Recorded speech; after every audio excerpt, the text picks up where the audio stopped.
नमस्कार, स्वागत है आपका खबरों का पंचनामा में। मैं हूं आपके साथ खुशबू। हम लेकर आए हैं देश और दुनिया की 5 बड़ी खबरें, जिस पर चर्चा के लिए हमारे साथ स्टूडियो में मौजूद हैं कैपिटल टीवी के editor in chief doctor Manish Kumar. Doctor साहब, बहुत बहुत स्वागत है। धन्यवाद। सबसे पहले नजर डालते हैं हेडलाइंस पर। यूपी पर बेतुकी खबरें दिखाने वाले मीडिया सेक्शन को बीजेपी का करारा जवाब। योगी की अगुवाई में ही लड़ेंगे यूपी का चुनाव। बंगाल में ममता के जंगल राज का एक और जिंदा सबूत। 100 से ज्यादा शिक्षाविदों ने राष्ट्रपति को लिखी चिट्ठी, गरीबों को बचाने की अपील। वैक्सीनेशन पर सवाल उठाने वाले राहुल गांधी की पार्टी के राज में ही गड़बड़ झाला। पंजाब के स्वास्थ्य मंत्री बोले, हमारा नहीं है कंट्रोल। सुशांत सिंह राजपूत की डेथ मिस्ट्री में बहुत बड़ा खुलासा। एनसीबी की पूछताछ में पिठानी ने लिया सुशांत के मैनेजर सैमुअल मिरांडा का नाम। और प्रधानमंत्री मोदी ने ली बच्चों की सरप्राइज क्लास। सीबीएसई के ऑनलाइन सेशन में अचानक आए पीएम, छात्र और एथलीट हो गए गदगद।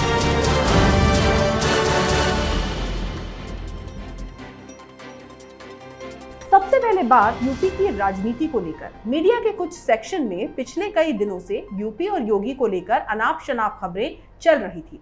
खबरें जोरों पर थी कि पार्टी और संघ योगी आदित्यनाथ का विकल्प तलाश रहे हैं। लेकिन आज बीजेपी ने सीधे और साफ शब्दों में मीडिया की ऐसी खबरों को विराम लगा दिया और कहा कि यूपी का अगला चुनाव योगी के नेतृत्व में ही लड़ा जाएगा। डॉक्टर साहब, आज के बाद प्रोपेगेंडा गैंग के मुंह पर तो करारा थप्पड़ लगा होगा। देखिए, ये एक एजेंडा के तहत किया जा रहा था। वो एजेंडा बिल्कुल साफ है कि भारतीय जनता पार्टी के अंदर कन्फ्यूज़न क्रिएट करना, और इस चीज़ को लेकर के बीजेपी के अंदर में भी सुगबुगाहट होने लग गई कि बहुत जगह नाराज़गी है। दिक्कत क्या है कि ये जो मीडिया है, ये लोग पंजाब की जो जहाँ रियल स्टोरी हो रही थी, जहाँ अमरिंदर सिंह के पर को काटे गए, वहाँ पे 2 डिप्टी चीफ मिनिस्टर अपॉइंट किए जाएंगे, वहाँ सिद्धू को चीफ इलेक्शन कैंपेनर बनाया जा रहा है। तो वहाँ एक तो जहाँ बिखराव और टूट के लक्षण साफ साफ दिख रहे हैं, वहाँ पे तो मीडिया की नज़र निगाह नहीं थी। लेकिन योगी को बदनाम कैसे किया जाए, किस तरीके से कन्फ्यूज़न बनाया जाए यूपी के अंदर में, कि ताकि दोनों जगह एक साथ चुनाव होने वाले हैं। अब आज इन सारे अफवाहों के ऊपर पूर्ण विराम लग गया। बीजेपी ने साफ साफ कह दिया कि कुछ लोग जो नाराज़ चल रहे थे, जो मंत्री भी हैं, उनको बाहर का रास्ता दिखाया जाएगा। संगठन में कोई बदलाव नहीं होगा।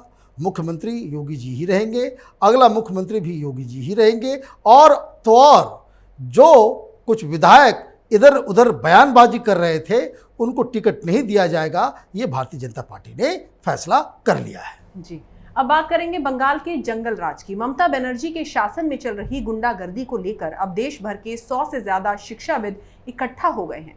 इन सब ने देश के राष्ट्रपति रामनाथ कोविंद को चिट्ठी लिखी है और अपील की है कि बंगाल में लगातार हो रही हिंसा में गरीबों को मारा जा रहा है। ऐसे में उन्हें बचाने के लिए राष्ट्रपति खुद अपने संवैधानिक अधिकारों का प्रयोग करें। आपको बता दें कि इससे पहले भी कई रिटायर्ड जजेस और अधिकारियों ने राष्ट्रपति को ऐसी ही चिट्ठी लिखी थी।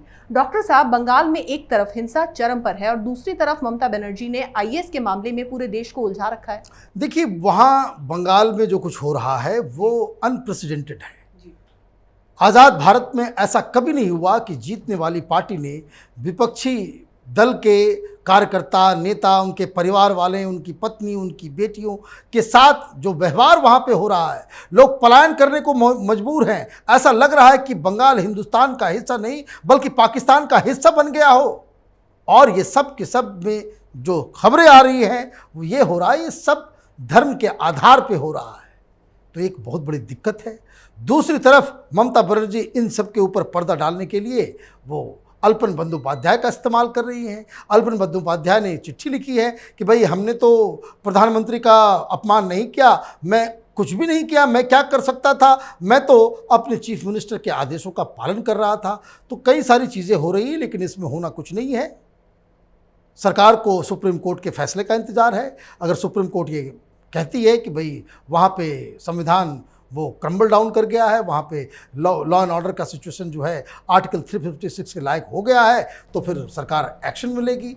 और नहीं तो ये जो आईएएस का जो मसला चल रहा है उसमें अल्पन बंदोपाध्याय के ऊपर एफआईआर दर्ज किया जाएगा, उन्हें जेल के अंदर डालने की कोशिश की जाएगी। अगली खबर पंजाब से। एक तरफ राहुल गांधी मोदी सरकार पर वैक्सीनेशन को लेकर तंज कसते हैं, तो दूसरी तरफ उनकी ही पार्टी की सरकार वाले राज्य पंजाब में खुलेआम वैक्सीन की कालाबाजारी हो रही है। केंद्रीय मंत्री प्रकाश जावड़ेकर ने आरोप लगाया है कि पंजाब सरकार को कोवैक्सीन की 1,40,000 डोज 400 रुपए की दर पर दी गई और सरकार ने 20 निजी अस्पतालों को ये डोज 1,000 रुपए की दर से दे दी और अब अस्पताल मुफ्त के टीकों को पैसे लेकर लोगों को लगा रहे हैं। डॉक्टर साहब, ऐसा लग रहा है कि कालाबाजारी जो है वो कांग्रेस की फितरत में शुमार हो गई। बस एक ही बात प्रकाश जावड़ेकर साहब ने नहीं बताई कि भाई इसमें कांग्रेस पार्टी का कमीशन कितना है।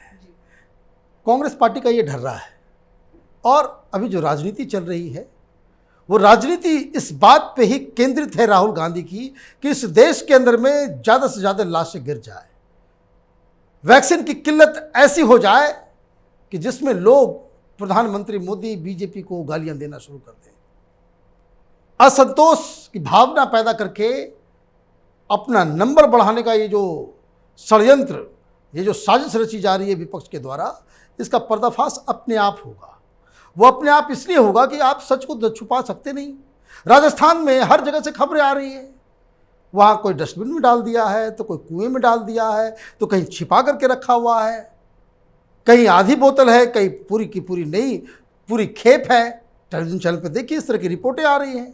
भास्कर ने पूरा एक इन्वेस्टिगेशन किया, अब उल्टा उसको डांटा जा रहा है कि भाई जिस पत्रकार ने ये खुलासा किया उसको जेल में डाल दिया जाएगा। तो ये तमाशा जो है वो कांग्रेस पार्टी के हर जगह हो रहा है, चाहे वो छत्तीसगढ़ हो, चाहे वो राजस्थान हो, चाहे वो हर जगह जहाँ जहाँ कांग्रेस पार्टी सरकार में है वहाँ सबसे ज़्यादा वैक्सीन की वेस्टेज का केस सामने आ रहा है। तो ये अनायास अचानक नहीं हो सकता, इसके पीछे एक रणनीति है, एक राजनीति है और राजनीति एक घृणित राजनीति है कि लोगों की मौत के ऊपर कैसे हम अपना नंबर बढ़ा सकते हैं, प्रधानमंत्री मोदी को नीचा दिखा सकते हैं। यही कांग्रेस का पूरा कुचक्र है। अगली खबर सुशांत सिंह राजपूत के केस की। एनसीबी की पूछताछ में सिद्धार्थ पिठानी ने जो बताया है वो होश उड़ाने वाला है। पिठानी ने ड्रग्स के गेम में सुशांत के मैनेजर सैमुअल मिरांडा का नाम भी लिया। अब इस खुलासे के बाद इस केस की जांच में एक नया और बड़ा मोड़ आ गया। डॉक्टर साहब, इस केस में एक के बाद एक नए तार जुड़ते जा रहे हैं। देखिए, ये बात बिल्कुल साफ साफ लग रहा है कि रिया चक्रवर्ती, सिद्धार्थ पिठानी और ये तमाम 4-5 लोग, मैनेजर तो कुक, ये सारे लोग उसके घर के अंदर से एक ड्रग रैकेट चला रहे थे। अब इसमें कोई डाउट ही नहीं लग रहा है कि जो इन्वेस्टिगेशन, जो खबरें अभी तक आ रही है, आप कॉमन सेंस लगाएं, ये हो क्या रहा है। रिया चक्रवर्ती के भाई का रिश्ता तमाम तरह के ड्रग पेडलर्स के साथ, सिद्धार्थ पिठानी का रिश्ता अब मालूम चल रहा है कि परवेज खान के पास निकल रहा है। ये सब लोग ड्रग्स उपलब्ध कराते हैं बॉलीवुड के अंदर। बॉलीवुड में ये आम है, ड्रग्स जो है वो बिल्कुल आम चलता है वहाँ पे। तो अब ये पकड़ा गया और सिद्धार्थ पिठानी को जो 15 दिन का जो जुडिशियल कस्टडी दिया गया है, वो अब तो समझ में आ गया कि अब वो पकड़ा गया है तो हम तो डूबेंगे सनम, सबको लेके डूबेंगे। तो वो उसके साथ जितने सहयोगी थे उन सब का वो नाम ले रहा है और अब ये मालूम चलेगा कि क्या सुशांत सिंह राजपूत की मौत के पीछे कोई ड्रग डीलर का हाथ है, क्या वो अड्डा बन गया था। तो ये कई सारे सवाल, कई सारे खुलासे हो रहे हैं। लेकिन अब 1 साल पूरे होने वाले हैं। एनसीबी को, सीबीआई को अपनी जो जांच है उसको थोड़ा तेज करना चाहिए और किस दिशा में जांच चल रही है उसके बारे में देश को बताना भी चाहिए। जी, आखिरी खबर है प्रधानमंत्री की सरप्राइज क्लास की। शिक्षा मंत्रालय ने सीबीएसई के छात्रों को वीडियो कॉन्फ्रेंसिंग के लिए एक सेशन के लिए जोड़ा था। इस बीच अचानक ही पीएम भी इन छात्रों के साथ जुड़ गए। उन्होंने इस दौरान छात्रों के माता पिता से भी बातचीत की। किसी ने सोचा भी नहीं था कि कुछ ऐसा होने जा रहा है। अचानक उनके लैपटॉप पर पीएम नजर आने लगे।